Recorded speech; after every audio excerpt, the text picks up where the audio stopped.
So it looks like the spindle bearings of this allegedly functioning lathe are completely fried. I don't know how this thing was even working. Well, it obviously wasn't too well, but yeah. If you spin this guy around, I finally got this loosened enough so that it spins, but there's all sorts of bits of bearing chunk in there. We'll see how good the front one is, but anyway, the problem is I'm trying to figure out how to get the spindle pulled out. So I followed the closing manual, pulled this collar off here, pulled the quadrant gears off, and they said with a quote, light tap, it should come out. Yeah, right.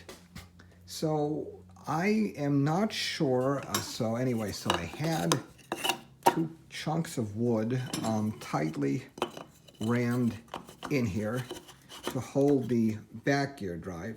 So I'm not 100% sure right now, is this guy getting hung up on the back gear drive, or is it getting hung up on this drive gear right here? I mean, the collar's off here. The set screw of this little collar is clearly off.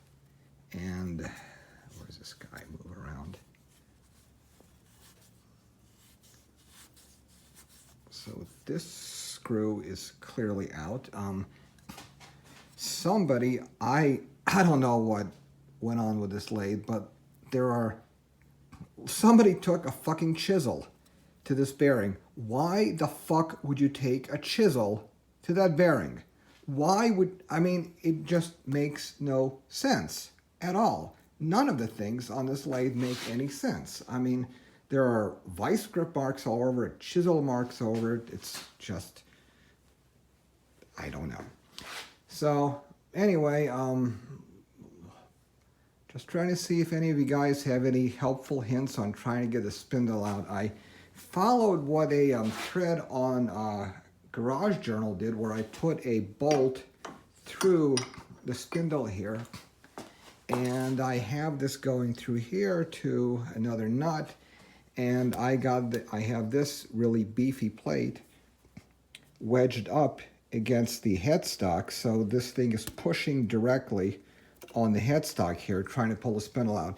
I did get it to move. I did get the spindle assembly to move about 1/8 of an inch or so, but it doesn't seem to want to move any more than this.